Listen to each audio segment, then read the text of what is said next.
ओ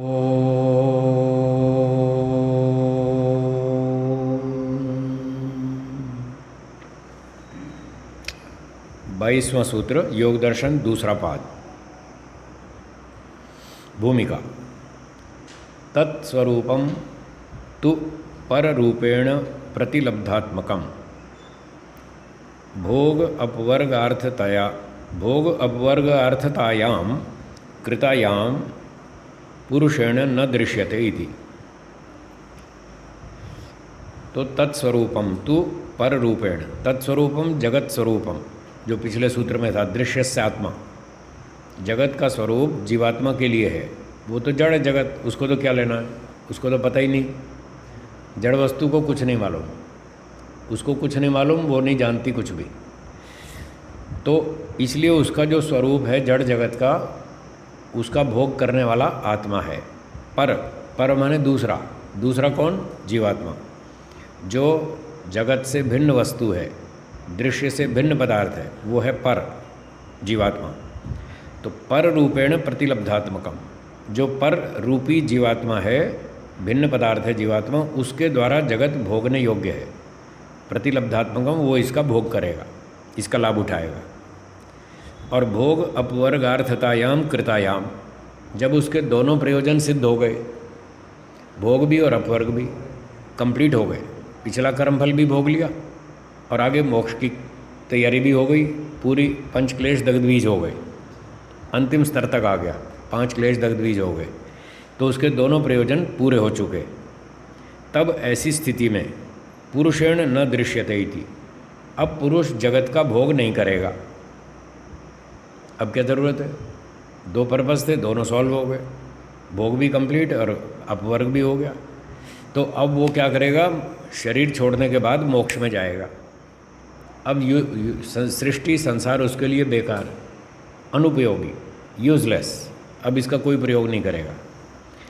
तो कहते हैं स्वरूप हानाद अस्य नाशः प्राप्त, तो जिसको पंचक्लेश दग्धबीज हो गए वो तो मोक्ष में जाएगा, तो उसके लिए तो संसार यूजलेस है, तो फिर इसको तोड़ फोड़ देना चाहिए।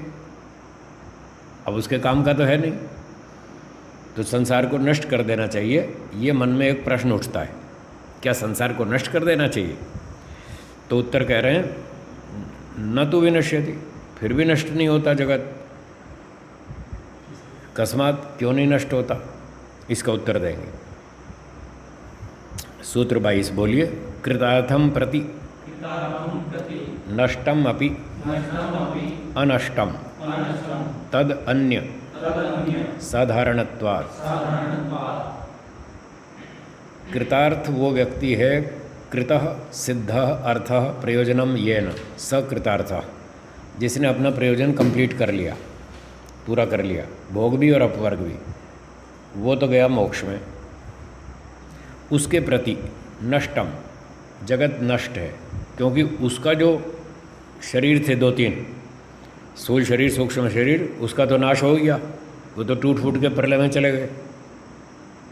तो उसका तो जगत मतलब स्थूल शरीर सूक्ष्म शरीर दोनों नष्ट हो गए, और अब उसको इस दुनिया से कुछ मतलब नहीं, कुछ लेना नहीं, तो उसके लिए तो ख़त्म ही हो गया ना। परंतु अनष्टम, बाकी दुनिया वालों के लिए नष्ट नहीं होगा, उनके लिए चालू रहेगा। क्यों? तदन्य साधारणत्वात्, अन्य लोगों के लिए उपयोगी है। मैंने भोजन खा लिया पेट भर के, मैं उठ के चला जाऊंगा, फिर रसोई बंद थोड़ी हो जाएगी। अभी तो 6-8 आदमी और बैठे हैं खाने वाले, तो पाचक अभी बंद नहीं करेगा रसोई। वो कहेगा एक ने खाया, अभी 10 तो और बैठे हैं, अभी तो इनको खिलाना है। तो जिसने मुक्ति की तैयारी कर ली वो तो मुक्ति में गया, बाकी और करोड़ों व्यक्ति हैं संसार में, उनके लिए यूज़फुल है, उपयोगी है, वो उनके लिए ईश्वर चालू रखेगा। लो भाई खाओ पियो, तुम भी ऐसे ही करो, जैसे वो गया तुम भी करो, तुम भी समाधि लगाओ और तुम भी मोक्ष में जाओ। तो एक एक करके लोग बारी बारी से मोक्ष में चलते जाएंगे। पर जिनकी योग्यता अभी नहीं बनी, भोग और अपवर्ग प्रयोजन अधूरा है, उनके लिए दुनिया चालू रहेगी। इसलिए जगत को ईश्वर नष्ट नहीं करेगा। अब भाष्य पढ़ते हैं, ये सूत्रार्थ हो गया। कृतार्थम एकम पुरुषम प्रति नष्टम दृश्यम नष्टम अपि नाशम प्राप्तम अपि अनष्टम। जो कृतार्थ एक मनुष्य है योगी, उसके प्रति दृश्य संसार नष्ट हुआ हुआ भी, मतलब अनुपयोगी होते हुए, अनष्टम फिर भी पूरा जगत नष्ट नहीं होगा, उसके लिए अनुपयोगी है। तद अन्य पुरुष साधारणत्वात्, बाकी जीवात्माओं के लिए लाभकारी है, उपयोगी है, उनका अभी काम पूरा नहीं हुआ, इसलिए दुनिया चलती रहेगी। वो अपना छोड़ के निकल लेगा मोक्ष में, बाकी दुनिया चलती रहेगी। कुशलम पुरुषम प्रति नाशम प्राप्तम अपि, कुशल वही है कुशल जो मोक्ष में जा रहा है, एक्सपर्ट असली एक्सपर्ट वही है दुनिया में। ये साइंटिस्ट तो फेल हैं सब, इनको आप एक्सपर्ट मत समझना ये अनाड़ी लोग हैं, 3 में से एक ही चीज़ को जानते हैं, 2 को अभी नहीं जानते ये, और वो एक्सपर्ट है, कुशल है, वो 3 चीज़ें हैं, तीनों को जानता है जो मुक्ति में जा रहा है। ईश्वर क्या है, आत्मा क्या है, संसार क्या है, उसने तीनों को अच्छी तरह जाना, इसलिए वो कुशल हो गया, निकल गया यहाँ से। यहाँ तो ट्रैफिक जाम में फंस गए। यहाँ पर जब आदमी ट्रैफिक जाम में फंस जाता है ना, आगे भी आधा किलोमीटर तक भीड़ लाइन लगी है कारों की, और पीछे भी आधा किलोमीटर लाइन लगी है, वो बेचारा बीच में फंस गया, उसकी हालत बहुत ख़राब होती है जो बीच में फंसा हो ना आगे जा सकता है ना पीछे। तो जो आदमी इस ट्रैफिक जाम में से निकल जाए वही तो एक्सपर्ट है। तो संसार के ट्रैफिक जाम में से वो मुक्त आत्मा निकल लेता है कुशल एक्सपर्ट होकर के। उस कुशल पुरुष के प्रति नाशम प्राप्तम अपि, उसके लिए संसार नष्ट हो गया, अनुपयोगी हो गया, यूजलेस हो गया। फिर भी अकुशलान पुरुषान प्रति न कृतार्थम, बाकी जो अभी अनाड़ी लोग हैं जिनको अभी भोगना बाकी है, जिनको अभी समझ नहीं आई कि संसार में दुख भी है, उनको अभी समझ नहीं आई, उनके लिए संसार चालू रहेगा, उनके लिए न कृतार्थम, उनका प्रयोजन पूरा नहीं हुआ अभी। इति तेषाम दृशेह कर्म विषयताम आपन्नम लभत इति एव पर रूपेण आत्मरूपम इति। इसलिए बाकी अज्ञानी लोगों के लिए उनके दृष्टा के कर्म विषय को प्राप्त होता हुआ उनको जगत उपलब्ध रहेगा, वो इसको भोगेंगे। वही कर्म विषय, ये भोग्य पदार्थ है, वो भोगता है, ये उनका भोगने की क्रिया का कर्म है जगत, तो जगत को वो भोगते रहेंगे। और इसलिए पर रूपेण आत्मरूपम प्राप्तमिति, बाकी जीवात्माओं को जगत का स्वरूप प्राप्त रहेगा। लो भाई भोगो, जब तक अक्ल नहीं आए तब तक भोगो, जब भोग भोग के थक जाओगे, पिट जाओगे, फिर निकल लेना मोक्ष में। जैसे वो गया निकल के मोक्ष वाला, ऐसे तुम भी बाद में निकल लेना, जब तक अक्ल नहीं आए भोगो। ठीक है। अतश्च दृग्दर्शन शक्तियोर नित्यत्वात् अनादि संयोगो व्याख्यात इति। इसी कारण से दृग दर्शन शक्ति का नित्य होने से, दृग शक्ति आत्मा देखने वाला चेतन जीवात्मा, और दर्शन शक्ति है जगत, बुद्धि मन इंद्रियाँ सारी चीज़ें, ये आत्मा और प्रकृति, ये दोनों के नित्य होने से इनका अनादि संयोग बताया गया है। प्रवाह से अनादिकाल से इनका संयोग चल रहा है। मुक्ति में जाएंगे, फिर कर्मफल भोग के वापस आएंगे, फिर प्रकृति में जुड़ जाएंगे, फिर संयोग हो जाएगा, फिर अगला जन्म, और फिर दोबारा नया चक्कर चलेगा, फिर से मोक्ष में जाओ। जैसे आदमी घर से निकलता है, सुबह ऑफिस जाता है, 6-8 घंटे काम करता है, खा पी के वापस घर ही आता है, धंधा करके व्यापार करके फिर वापस घर ही आता है ना, अगले दिन फिर जाता है, 8 घंटे काम करता है, फिर रात को घर आता है। तो जैसे ऑफिस जाता है और घर लौटता है, ऐसे ही आत्मा मुक्ति से संसार में आता है, फिर घर जाता है। मुक्ति उसका घर है, संसार नहीं। संसार तो धर्मशाला है, क्या समझे ये तो धर्मशाला है। आदमी घर से निकलता है, यात्रा में धर्मशाला में टिकता है, 2-4 दिन 5 दिन घूम घाम के वापस अपने घर ही आता है। तो ये संसार सराय है, धर्मशाला है। आपने बहुत गीत सुन रखे हैं बचपन से, बहुत सारे भजनों में लोग गाते हैं, ये दुनिया सराय है, आता कोई जाता है, ज़िंदगी तो उसी की है जो औरों को हंसाता है। बहुत पुराने भजन है, बचपन से हम भी सुनते आ रहे हैं। तो ये संसार धर्मशाला है, ये हमारा घर नहीं है। घर तो मोक्ष है, मोक्ष से यहाँ आए, वापस मोक्ष में जाना है, वापस अपने घर जाना है, वहीं शांति मिलती है। जो शांति आपको अपने घर में मिलती है वो धर्मशाला में नहीं मिलती, होटल में नहीं मिलती, 5 स्टार होटल में नहीं मिलती, जो घर में मिलती है। तो जो शांति आपको मोक्ष में मिलती है वो यहाँ कहाँ मिलती है? इसका मतलब साफ है कि हमारा घर तो मोक्ष है, ये तो हम यात्रा में हैं इस समय। है। ये नित्य संयोग क्यों बता रहे हैं? इसलिए कि मुक्ति में जाएंगे फिर वापस आएंगे, फिर जुड़ेगा, प्रवास अनादि संयोग है। एक बार मुक्ति हुई तो अनंत काल के लिए नहीं है, फिर वापस आना है। हाँ, जैसे एक दिन ऑफिस गया, घर लौटा, अगले दिन फिर ऑफिस जाना, जाना ही पड़ेगा, नहीं तो पैसा नहीं मिलेगा, पैसा नहीं मिलेगा तो खाओगे क्या, तो जाना ही पड़ेगा कमाने के लिए। तो संसार में आता है जीवात्मा, यहाँ कर्म करता है, कर्म कमाता है, वहाँ जाके भोगता है, मोक्ष में जाके शांति लेता है। ये उसका ऑफिस है, यहाँ धंधा करने आया है, कर्म कमाओ मुक्ति के, वहाँ जाके फिर मजा करेंगे। ठीक है, तो इसलिए प्रकृति के साथ उसका ये संयोग वियोग चलता रहता है, अनादिकाल से चल रहा है, अनंत काल तक चलेगा। जिसका आरंभ होता है उसका अंत होता है, जिसका आरंभ नहीं होता उसका अंत भी नहीं होता। तो प्रकृति के साथ जीवात्मा का जो संयोग चल रहा है ये अनादिकाल से, इसलिए अनंत काल तक चलेगा। मोक्ष में जाने के बाद फिर वापस आना पड़ेगा, अब फिर चले जाएंगे, फिर आ जाएंगे। लोग कहते हैं साहब मोक्ष में जब वापस आना ही है तो जाएं क्यों? मैं पूछता हूँ, आप जब सुबह ऑफिस के लिए निकले थे घर से, आपको पता नहीं था कि घर रात को लौट के आना है? जब घर लौट के आना था तो क्यों गए थे ऑफिस? नहीं जाना चाहिए था ना? अब बोलो जाना चाहिए कि नहीं जाना चाहिए? जब ऑफिस जाते हो और पता है शाम को घर आना है, फिर भी आप जाते हैं। तो हम भी संसार में आए, हमको पता है मोक्ष में जाना है, फिर भी आएंगे और फिर जाएंगे, फिर आएंगे, फिर जाएंगे। आपको यहाँ रहना हो तो रहो, हमें कोई दिक्कत नहीं है, हम तो जाएंगे, हम तो मोक्ष में जाएंगे, आपको नहीं जाना तो यहीं रहो, हमें कोई समस्या नहीं है। ठीक है, अगली बात, तथा चोक्तम, ऐसा ही कहा है किसी आचार्य जी ने, धर्मिणाम अनादि संयोगात धर्म मात्राणाम अपि अनादि संयोग इति। तो धर्मी है प्रकृति और जीव, जो द्रव्य होता है वो धर्मी, और जो उसके गुण होते हैं वो धर्म। धर्म धर्मी का संबंध है ना, गुण गुणी का। तो धर्मी है प्रकृति और जीवात्मा, ये धर्मी है।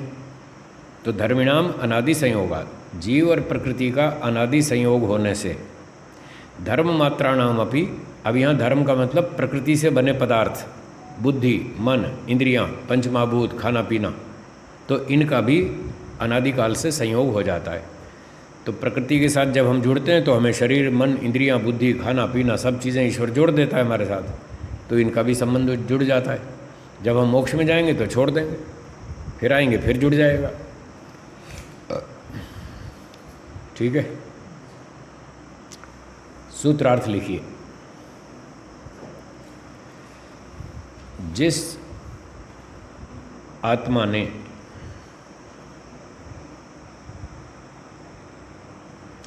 अपने दोनों प्रयोजन, जिस आत्मा ने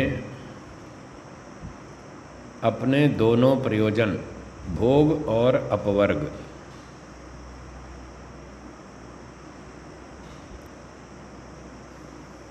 सिद्ध कर लिए,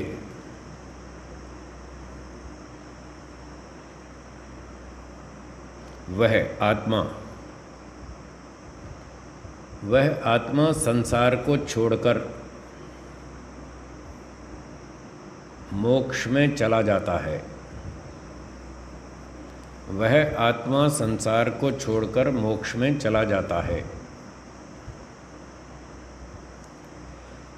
परंतु अन्य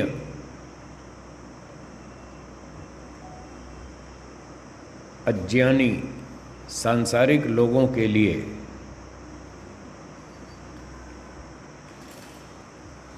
अन्य सांसारिक लोगों के लिए यह संसार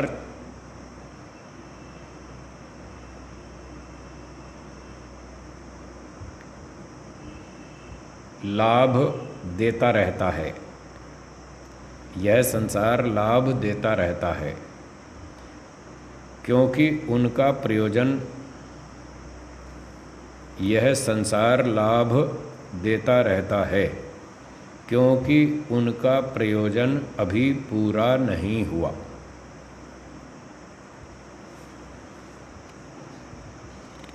ठीक है, आगे चलूं? बोलिए। अच्छा, नहीं हुआ? लिखिए लिखिए। नहीं हुआ तो लिखिए 21 का। दृष्टा जीवात्मा के लिए ही, दृष्टा जीवात्मा के लिए ही ईश्वर ने संसार बनाया है। ईश्वर ने संसार बनाया है।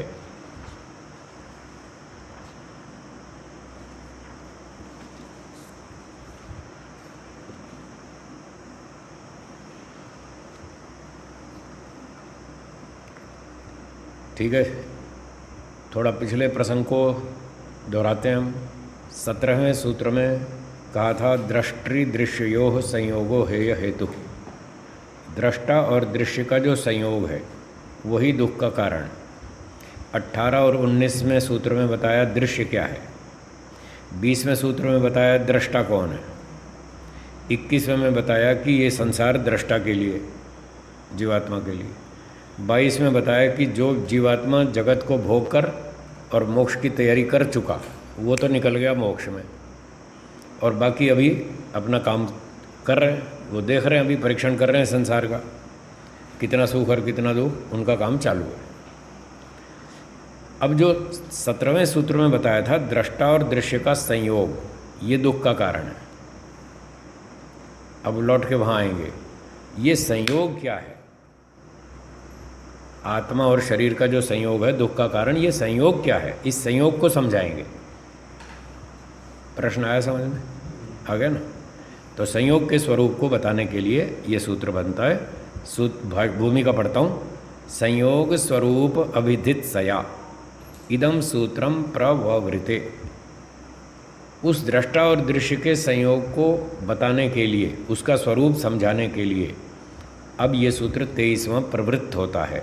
मतलब ये सूत्र बताएगा कि संयोग क्या चीज़ है जो दुख का कारण है। अब इनके संयोग को बताएंगे। तीसरी बात संयोग थी। सूत्र 23 बोलिए। स्वस्वामी शक्त्योः स्वरूप उपलब्धि हेतु संयोग। संयोग क्या है ये बता रहे हैं। क्या कर रहे हो आप? मुझे तो समझ में नहीं आ रही। एक बार सेटिंग कर लो, फिर सारा टाइम ये मत करो, उससे क्या डिस्टर्बेंस होती है। एक बार सेटिंग कर लो जो करनी।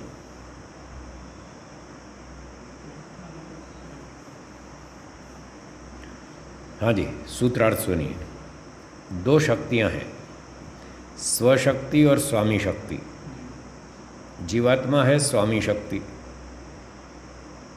चेतन, उपभोक्ता, और बाकी सारे जड़ पदार्थ जो वो इस्तेमाल कर रहा है वो उसकी स्वशक्ति, इन्हीं को यूज़ कर रहा है वो, सारे 23 पदार्थ। ठीक है ना? भूतात्मकम इंद्रियात्मकम, ये सारे 23 ये स्वशक्ति है, जड़ पदार्थ। तो ये 2 शक्तियां हैं, स्वशक्ति और स्वामी शक्ति। इन दोनों के स्वरूप की उपलब्धि का कारण संयोग है। यानी आत्मा और ये जड़ शरीर आदि मन बुद्धि इंद्रियां, आत्मा जब इन पदार्थों के साथ संयुक्त होता है तब वो इस बात को जान पाता है, मैं इनका उपभोक्ता हूँ, प्रयोक्ता हूँ, यूज़र हूँ, और ये मेरी संपत्ति है, मुझे मिली है मेरे कर्मफल से। जैसे आपने कार खरीद ली, आप कार के मालिक हैं, कार आपकी संपत्ति है, आप अपनी इच्छा अनुसार उपयोग करो। तो हमने कर्म किए, ईश्वर ने हमको फल दे दिया, ये शरीर मन बुद्धि इंद्रियाँ। तो जब जीवात्मा शरीर के साथ, प्रकृति के साथ जुड़ जाता है तब वो ये महसूस करता है कि मैं मालिक हूँ, ये मेरी संपत्ति है, मुझे इसका प्रयोग करना है। अगर मोक्ष में हो तो वहाँ ये संपर्क नहीं हो सकता, ना आत्मा का शरीर से संपर्क है, ना वो स्वामी है, ना ये उसकी संपत्ति है, कुछ नहीं। लेकिन जब प्रकृति से जुड़ गया, शरीरों में आ गया, अब वो ये सारा देख पा रहा है। तो ये सब कहना ये चाहते हैं कि जब व्यक्ति शरीर धारण कर लेता है तब वो मैं और मेरा, मैं मालिक हूँ, ये शरीर आदि मेरी संपत्ति है, ये चीज़ को अनुभव कर पाता है। अब ये अनुभव करने के बाद इसका पर्पज़ क्या? पर्पज़ ये है कि अपना पिछला कर्म फल भोगो और आगे मोक्ष की योग्यता बनाओ फटाफट। अगर आप यहाँ मालिक बन के बैठे रहे तो फिर पिटते रहोगे। एक कंपनी का मालिक बड़ी फैक्ट्री लगाता है और फिर वो टेंशन में रहता है, हमेशा टेंशन में रहता है, इतने लोगों को संभालना है, इतना काम करना है, इतना माल लाना है, कच्चा माल इधर बेचना है, कभी धंधे में घाटा है, कभी कुछ है कभी कुछ है, वो टेंशन में रहता है। तो टेंशन से निकलने का मतलब है फैक्ट्री बंद करो, किसी और के हवाले करो, तू चला भाई, मैं जा रहा हूँ, मैं तो अपने मोक्ष में जा रहा हूँ, तुम फैक्ट्री चलाओ। तुम राष्ट्रपति बनो, तुम प्रधानमंत्री बनो, तुम मुख्यमंत्री बनो, तुम ये करो, मैं तो निकल रहा हूँ, मुझे तो समझ में आ गई यहाँ टेंशन है। तो ये सूत्र का अर्थ हो गया। जब जीवात्मा को मैं और मेरा इस प्रकार का संबंध पता चलता है, वो उसका कारण संयोग है, यानी संयोग होने के बाद ही उसको ये सब पता चलता है, मैं कौन हूँ और ये संपत्ति है मेरी। चलिए आगे बढ़ते हैं।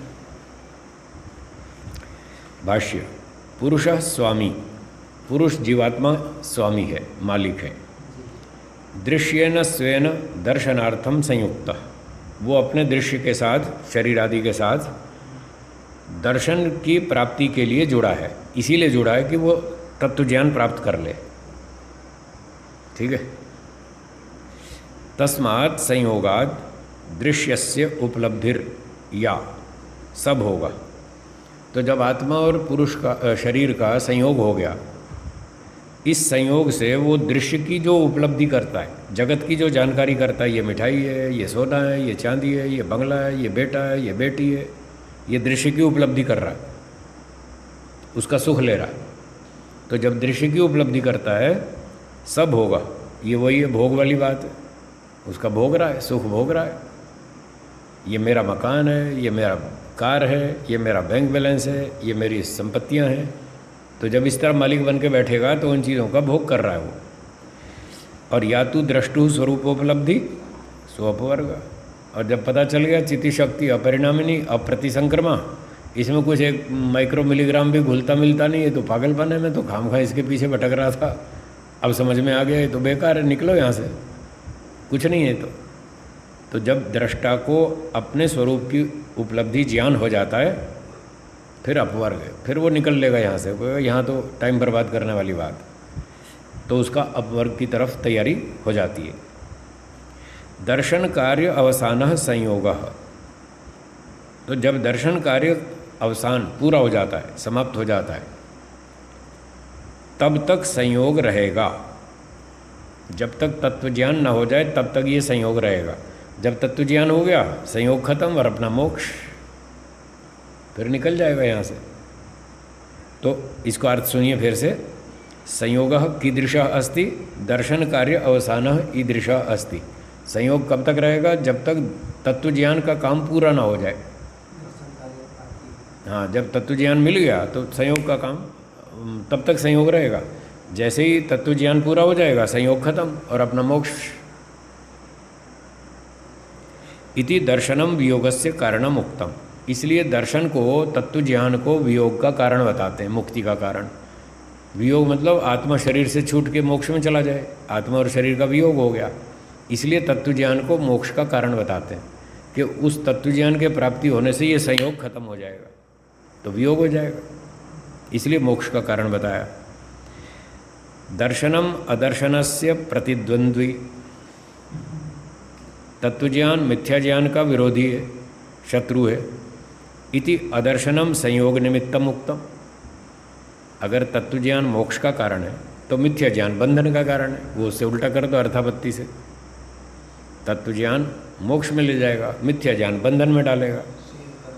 तो अब देखिए, संयोग का मतलब है बंधन, दुख का कारण बंधन और बंधन का कारण अविद्या। अब ये अगले सूत्र में आने वाला है 24वें, तस्य हेतुर अविद्या। ये संयोग क्यों हुआ? उसका कारण अविद्या है। तो जब तक अविद्या रहेगी तब तक संयोग रहेगा, जब तक संयोग रहेगा तब तक दुख आएगा। दुख से छूटना है, संयोग से छूटो, संयोग से छूटना है, मिथ्या ज्ञान से छूटो। मिथ्या ज्ञान से कौन छुड़ाएगा? तत्व ज्ञान, इसलिए तत्व ज्ञान से मोक्ष होता है। ये सारे शास्त्र यही कह रहे हैं। अब उसकी प्रोसेस क्या है वो सुनिए आगे। तो दर्शनम अदर्शनस्य प्रतिद्वंद्वी, जो तत्व ज्ञान है वो मिथ्या ज्ञान का विरोधी है। इति इस प्रकार से अदर्शनम संयोग निमित्तम उक्तम, इसलिए अविद्या को संयोग का कारण बताया। न अत्र दर्शनम मोक्ष कारणम, अब वास्तविक स्थिति बता रहे हैं। वास्तव में यहाँ पर दर्शन यानी तत्व ज्ञान वो मोक्ष का कारण सीधा सीधा नहीं है, डायरेक्ट नहीं है। अदर्शन अभावाद एव बंध अभावः स मोक्ष, सच्चाई तो ये है तत्व ज्ञान से मिथ्या ज्ञान का नाश होगा।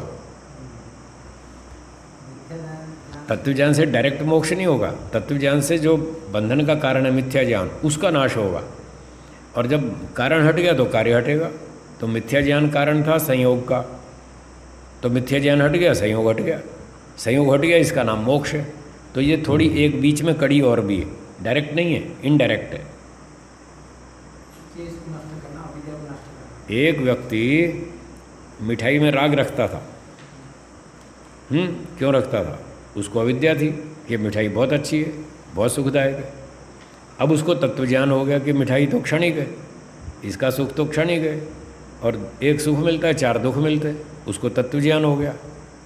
उसको उसने मिठाई को छोड़ दिया, बोला नहीं खानी है, ऐसी बेकार मिठाई नहीं चाहिए जो एक सुख देती है चार दुख देती है, नहीं खानी मुझे।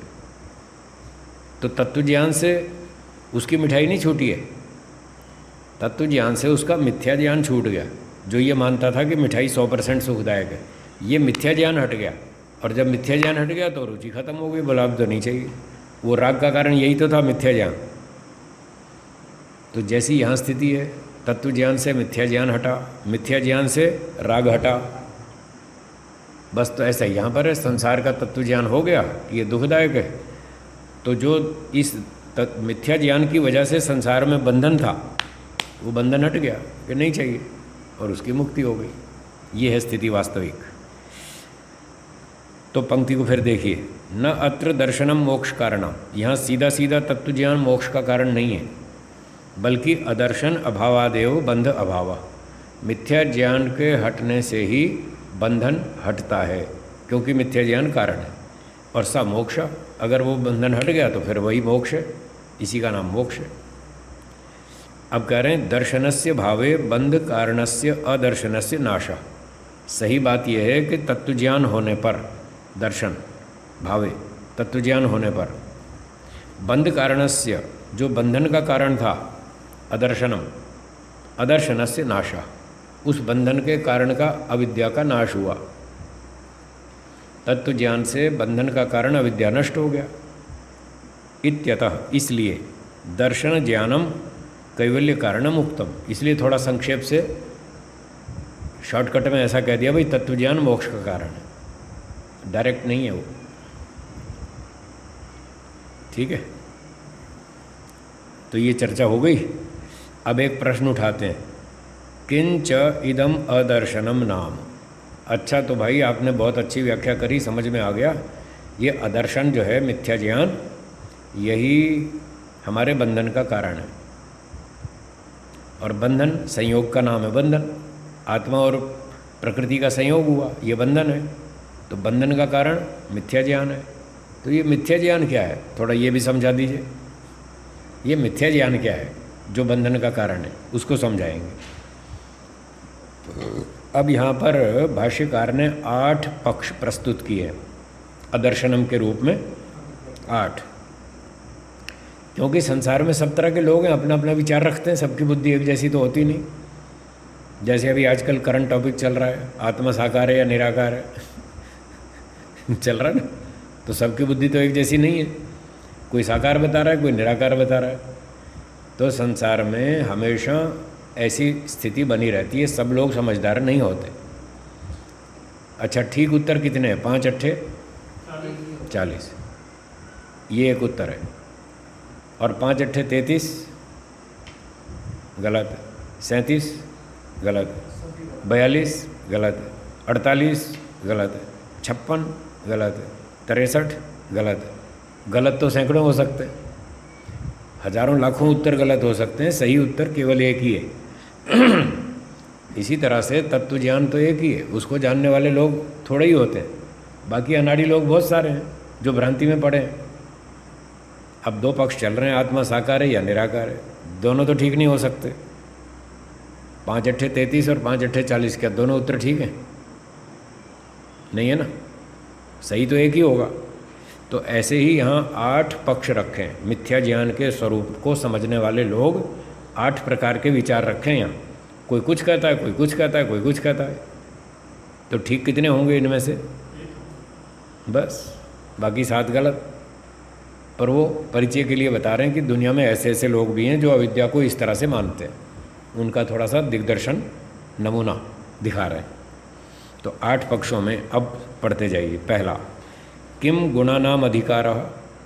किसी ने कहा कि गुणों का जो अधिकार है, क्या इसी का नाम अदर्शन है? तो कोई लोग ऐसे हैं मानते हैं जो गुणों का अधिकार है वही अदर्शन है। गुणों का अधिकार सत्वरजतम, ये गुण है। ठीक है, अधिकार मतलब दबाव। जो गुणों का दबाव है, जो चीज़ें हमको खींचती हैं, आकर्षित करती हैं, संसार की चीज़ें, खाना पीना, मिठाई, देखो रेस्टोरेंट में जाके देखो, मॉल में जाके देखो, कितनी चमकीली वस्तुएं रखी हैं, घड़ियाँ, टेलीफोन, मोबाइल फ़ोन, चमकीले चमकीले, और भी कई चीज़ें, आभूषण। तो ये जो गुणों का अधिकार है, जो सत्वरजतम हमको खींचते हैं, क्या इसी का नाम आदर्शन है? ये एक पक्ष, ये गलत है, ये आदर्शन नहीं है। दूसरा, आहोस्वित दृशि रूपस्य स्वामिनो दर्शित विषयस्य प्रधान चित्तस्य अनुत्पादः स्वस्मिन् दृश्ये विद्यमाने यो दर्शन अभावः। ये दूसरा पक्ष है। आहोस्वित अथवा, पहला पक्ष हो गया, अब कह रहे हैं अथवा दूसरा पक्ष। दृशि रूपस्य स्वामिनो, जो दृष्टा रूप स्वामी है जीवात्मा, जो इसका भोग करता है। दर्शित विषयस्य, क्योंकि इसको विषय दिखाए जाते हैं। अभी तो हमने 20वें सूत्र में पढ़ा था, इंद्रियों से जो मैसेज आएगा चित्त में, उसी चित्त वाले मैसेज को ये देखता है, बस इतना ही करता है। और क्या करता है?